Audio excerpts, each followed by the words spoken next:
School టీచర్లు అంటే ఎట్లుండాలి చెప్పుర్రి. రోజు పొద్దుగాల బల్లెకి రావాలి, పిల్లగాళ్ళకి పాఠం చెప్పాలి, పొలగాళ్ళకి పరీక్షలల్లో మంచి మార్కులు వచ్చేటట్టు చేయాలి.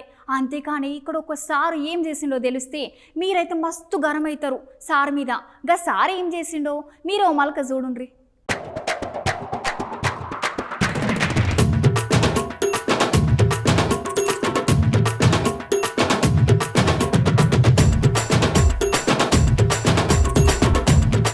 చూసిర్రా పిల్లగాళ్ళందరు కలిసి ఆయన ఎట్లు ఉరికిస్తున్నారు.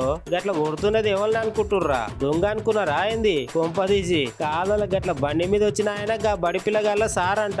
మీకు డౌట్ ఉండొచ్చు, సార్ పిల్లగాళ్ళని కొడతాడు కానీ పిల్లగాళ్ళు గట్ల సార్ ఉరికిస్తున్నారేంది అనుకుంటున్నారా? ఈ ముచ్చట మన పక్క పోడుతున్న ఛత్తీస్గఢ్ రాష్ట్రంలో బస్తార్ జిల్లాలో జరిగింది. ముచ్చట ఏంటంటే గా బడి పంతులు బల్లెకి రాకుండా ఫుల్ గా తాగుతున్నాడు. గట్ల తాగి అటంకెల బడికి వచ్చిండు.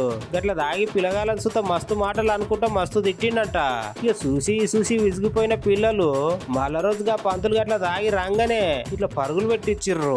ఆయన సుత పాఠాలు చెప్పేశారు. పట్టపగలే పాఠాలు చెప్పుడు పక్కకెట్టి పెగ్గులేసుడేంది అని అంటున్నారు ఇది చూసినోళ్ళు. మాతృదేవోభవ, పితృదేవోభవ, ఆచార్య దేవోభవ అని చెప్పి అమ్మ నాయనల తర్వాత ఓ సారు మీకే కదా అంత గౌరవం ఇచ్చేది. అసొంటిది మీరే గట్ల చేస్తే ఎట్లా చెప్పుర్రి? ఆయన నీకు గంత తాగాలనిపిస్తే కుతి ఆగపోతే బడి అయిపోయినాక ఇంటికి పోయి తాగాలి.